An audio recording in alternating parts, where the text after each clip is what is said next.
continuación tenemos a la licenciada Citlali Itzel Figueroa Estrada. Ella va a realizar la ponencia titulada Intervención psicológica breve en paciente pediátrico con osteosarcoma, desde un enfoque narrativo. Nuestra ponente es licenciada en psicología, tesista o fue tesista en el Hospital Infantil de México Federico Gómez, estuvo titulada con mención honorífica, cuenta con un diplomado en terapia sistémica y enfoques afines, así como con conocimientos en psicología discursiva y psiconcología, y actualmente labora en el programa de Derechos Plenos de la Alcaldía Iztapalapa como terapeuta de lenguaje y aprendizaje. Entonces, por favor, vamos a dar un aplauso a nuestra ponente.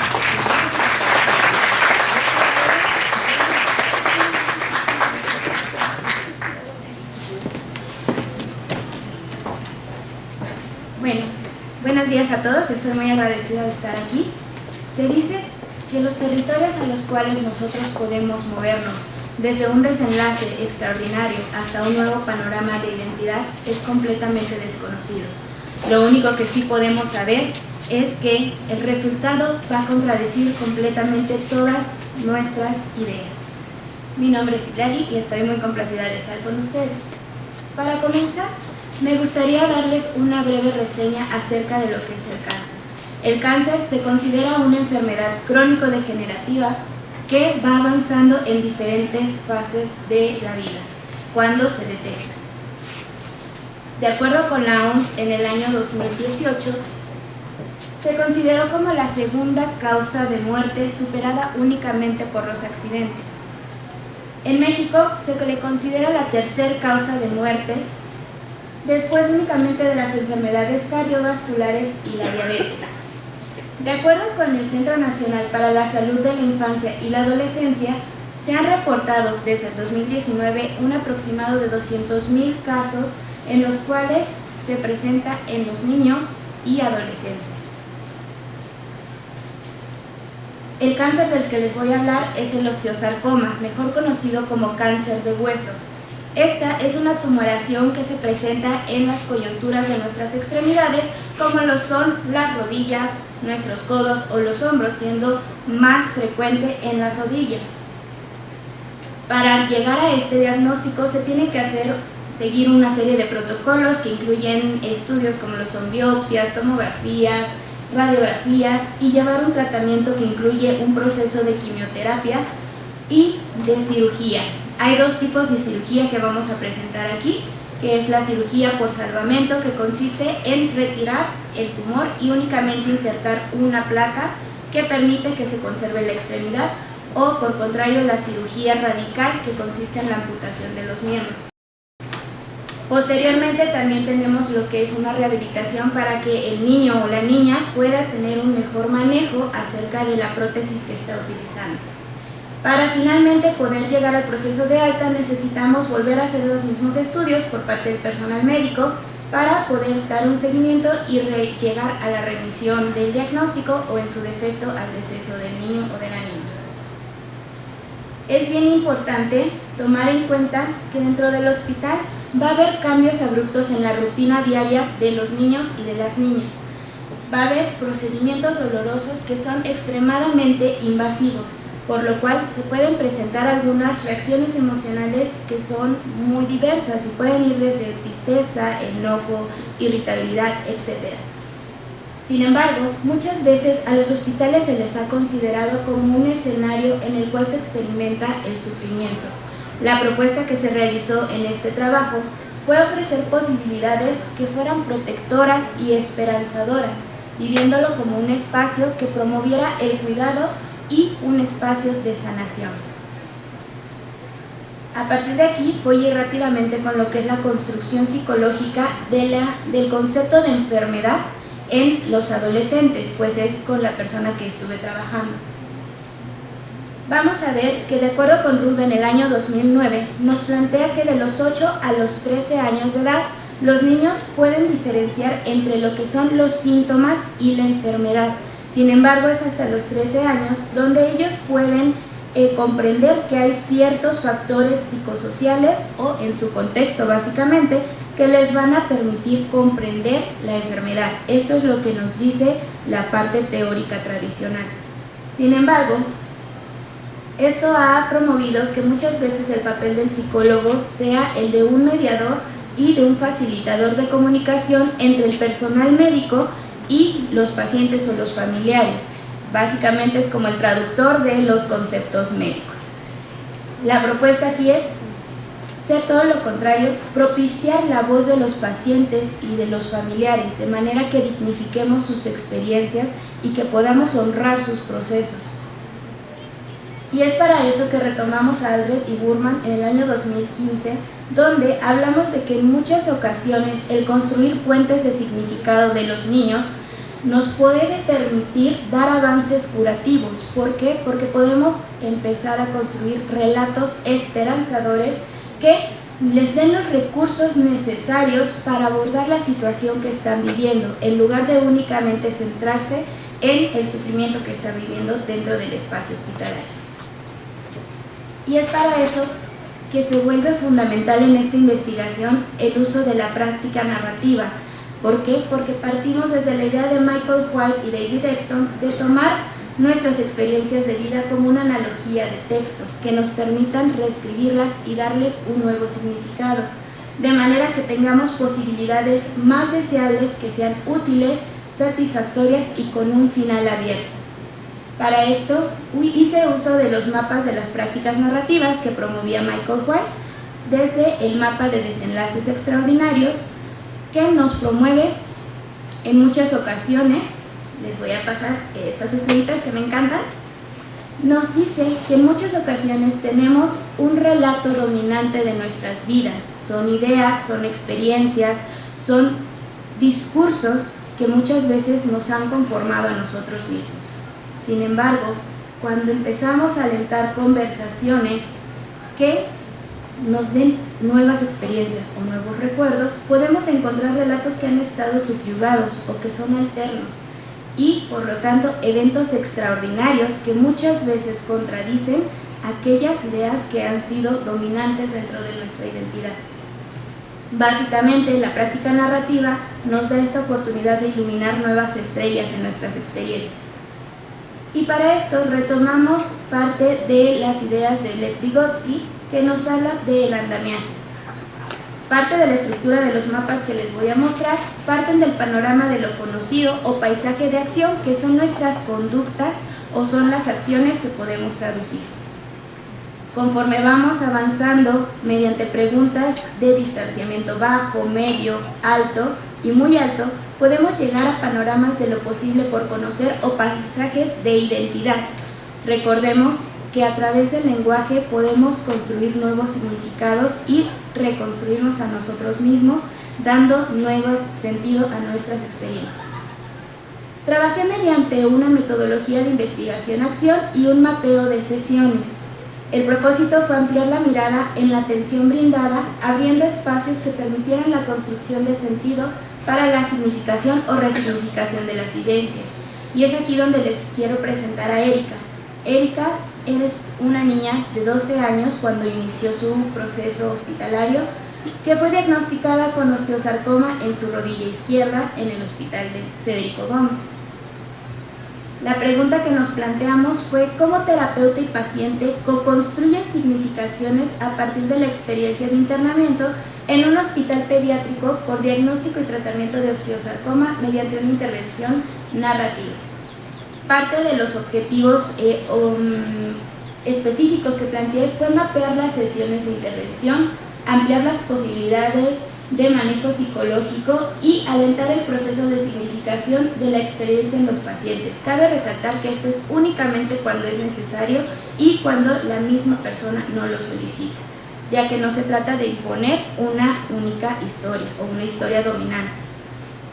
Para esto les voy a mostrar un poquito el esquema de atención tradicional dentro de los hospitales en el área de psico-oncología, donde pues se llega a un recién diagnóstico, le vamos a dar la presentación del servicio y a partir de ello se le va a dar un seguimiento psicológico dividido en 3 fases. Un marcaje personal, que es un seguimiento continuo, la psicoeducación, como le llaman, que básicamente es explicarle y, como les decía, traducir los términos médicos acerca de su diagnóstico, y la psicoprofilaxis para cirugía o para la colocación de catéter, que del mismo modo era, como les comentaba, esta mediación de explicarles o de decirles qué es lo que se les va a realizar en una cirugía.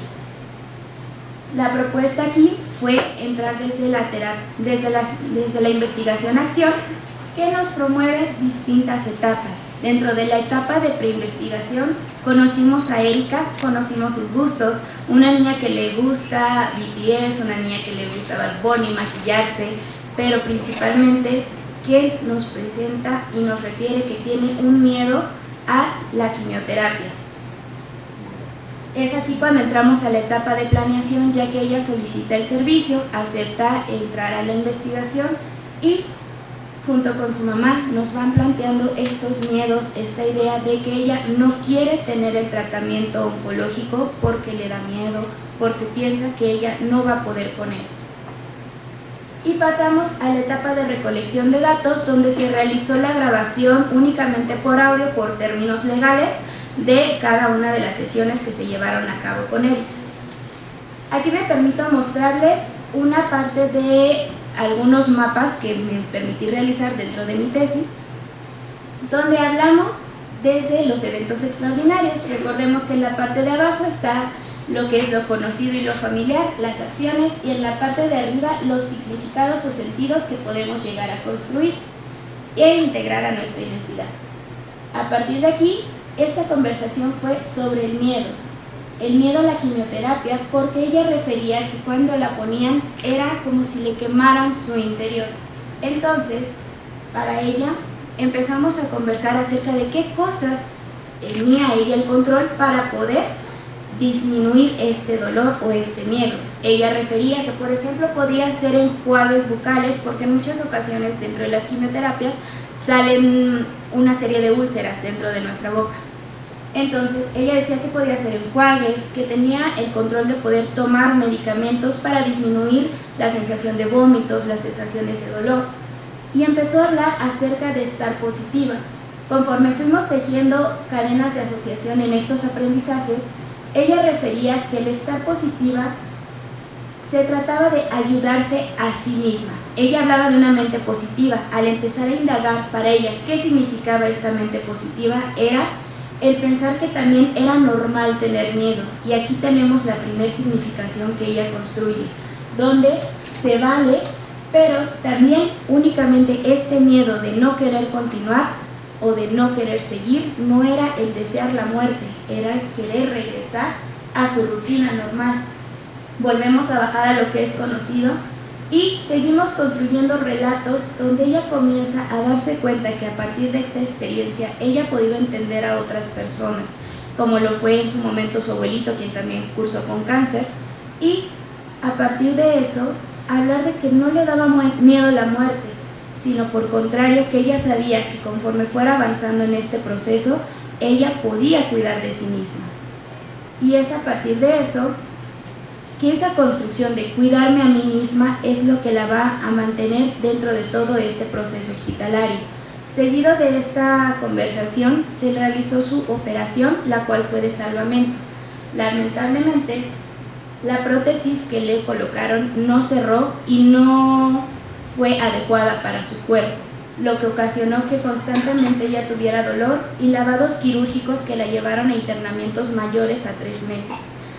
Esto obviamente tuvo un declive en su estado de ánimo.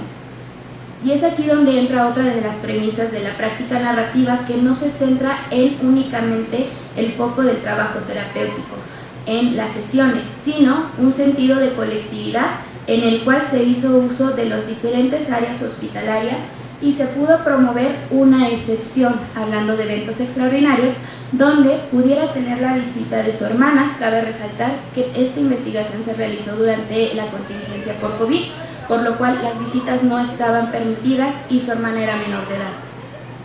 A partir de esto, Erika comienza a hablar, a comer, a reír, y como pueden observar en este mapa es un poco diferente al anterior porque no estamos hablando de sesiones, estamos hablando de diferentes fechas a lo largo de los meses, en los cuales partimos también del hecho de que las prácticas narrativas no únicamente tienen su resultado dentro del mismo momento o dentro de la misma sesión, sino que van teniendo un resultado a lo largo de que van sucediendo. Y es aquí donde en el mes de abril ella sigue retomando la parte de que no le da miedo la muerte, que sabe que ella puede y que tiene los recursos necesarios para sobrellevar su diagnóstico. Es así que ella continúa el tratamiento hasta donde puede, es como ella dice, no tengo miedo a morir y sé que puedo hacerlo hasta donde mi cuerpo lo permita. Sé que puedo ser positiva y cuidar de mí misma y no le temo a la muerte. Fue en julio del año pasado donde ella falleció. A partir de esto, yo tuve una reunión todavía después, esto ya no lo tengo agregado en esta presentación porque fue recién. Tuve una reunión con su mamá, donde ella me comentaba que incluso en sus últimos días ella retomó esta idea: mamá, yo me cuidé a mí misma y pude continuar hasta donde pude hacerlo. Por favor, quiero que estés tranquila y quiero que te cuides a ti misma también. Entonces, esto es parte también de lo que nos permite tener otro tipo de visiones y metodologías de investigación, en la cual no únicamente nos estamos posicionando y estamos centrando las técnicas de tratamiento, sino las miradas y las voces de nuestros usuarios, de nuestros pacientes o de consultantes, como les queramos llamar, y nos permite promover discursos que iluminan nuevos panoramas, que no nos cosifican en únicamente un diagnóstico, sino que permiten también tener en cuenta que sí hay factores biológicos, pero también nuestras construcciones, los sentidos que se dan, van a permitir que haya una diferente expresión y colaboración con los equipos de trabajo. Es importante que como profesionales entendamos que también recuperar el sentido de colectividad nos puede permitir dar unas nuevas, dar la pauta a construir nuevos significados o nuevos sentidos en las experiencias de las personas con las que trabajamos. Es importante entender que también hubo factores que fueron algunas limitantes dentro de esta investigación, como lo fue el contexto familiar, que era muy cambiante dentro de la dinámica de Erika, la incertidumbre y la aclaración de inquietudes, puesto que al estar dentro de la contingencia de COVID, muchas veces se atrasaban o cambiaban las fechas de la cirugía, de los lavados, entonces esto iba creando también cierto malestar, así como los dolores que presentaban los procedimientos y los tiempos de internamiento. Pero es importante resaltar que ella inició con la idea de no querer el tratamiento y pasó a continuarlo hasta que pudiera.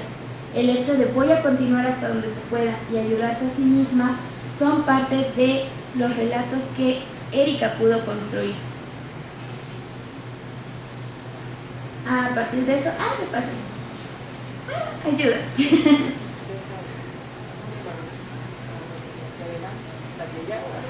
Así es. Sí, muchas gracias. A partir de esto, también tenemos que entender que es importante que a partir de esta co-construcción de significados se basen en la dignificación y en el honrar los procesos personales, que permitan promover y devolver la capacidad de agencia a cada uno de los niños. ¿Por qué? Porque a pesar de las edades que tienen, muchas veces se parte de la idea de que ellos no conocen, como lo veíamos en la parte teórica, no conocen qué es lo que está sucediendo en su enfermedad. Sin embargo, es todo lo contrario. A partir de esto, vamos a ampliar territorios en cuanto a las historias que ellos tengan por contar desde sus propias realidades, integrarlos a partir de eventos extraordinarios. Para esto, voy a pasar ya rápidamente a qué es lo que este tipo de investigación nos permite realizar. En primera, el uso de la práctica narrativa en lugar de algún otro enfoque nos permite crear un nuevo terreno para el acompañamiento de las y los niños que viven estos diagnósticos. Y hago énfasis al inicio cuando decía cuando sea necesario, para no imponer historias diferentes, sino co-crear historias que ellos requieran o que ellos estén dispuestos a resignificar. Y siempre y cuando ellos lo requieran y lo deseen. Asimismo, la oportunidad de crear mapas y el método de investigación que utilizamos nos permite reconocer y resaltar momentos y preguntas que y crear preguntas que nos permiten promover ciertas conversaciones para conocer la significación que ella nos daba. Y como se mencionó, el foco de atención es la historia de nuestros pacientes. Nos permite como terapeutas descentrarnos del foco y, por contrario, dar una nueva mirada a partir de lo que es significativo para ellos. Eso sería todo y ofrezco esta ponencia ya para finalizar en memoria de Erika y de su mamá, quienes fallecieron el año pasado. Muchas gracias.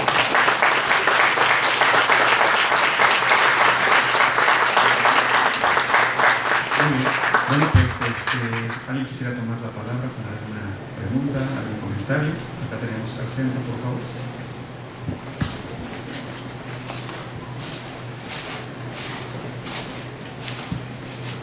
Sí, no una pregunta, pero creo que sí es importante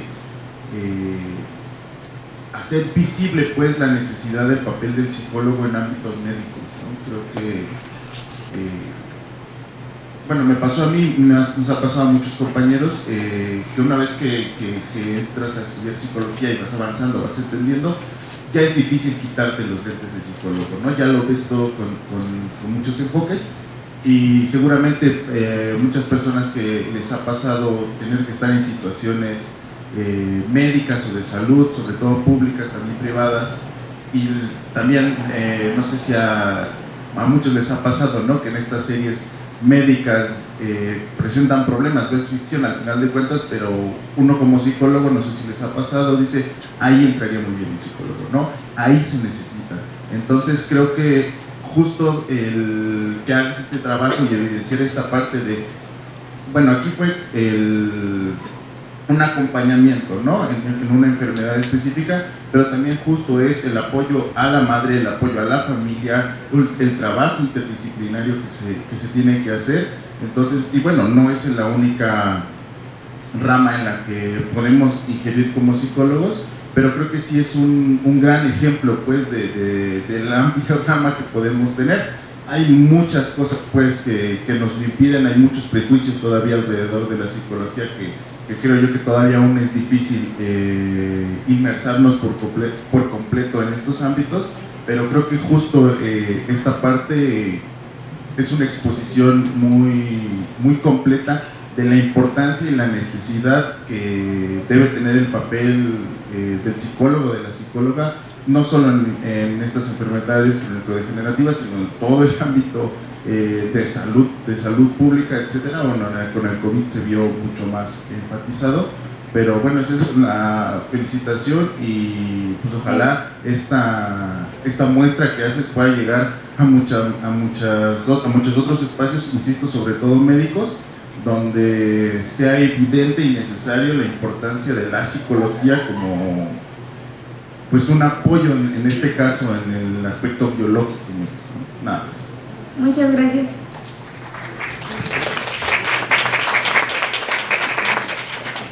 ¿Alguien más?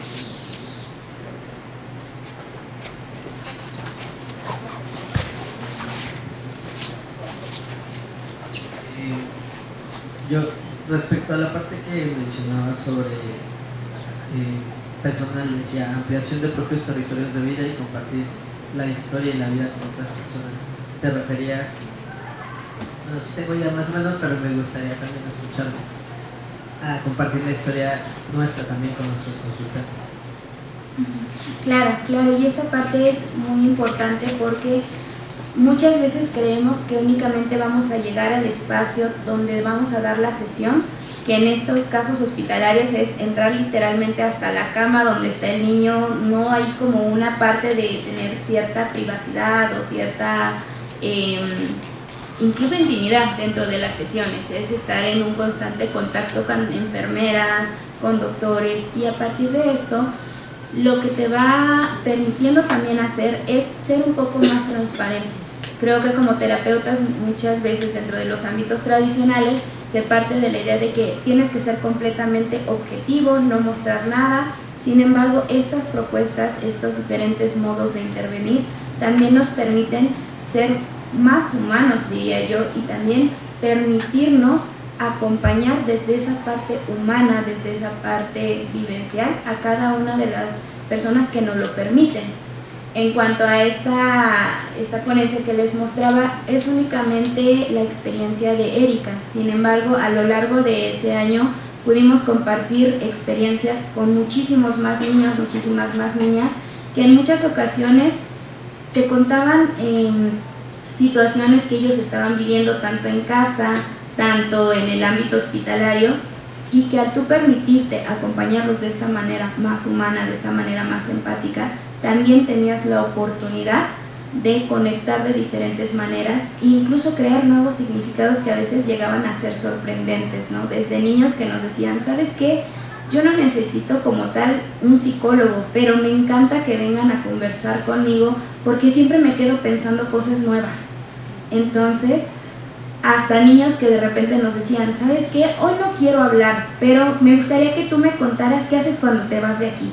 Todo eso es parte del proceso y del acompañamiento que nosotros realizamos. Entonces creo que es parte de darle importancia a esas vivencias que podemos compartir justamente con cada uno de los niños.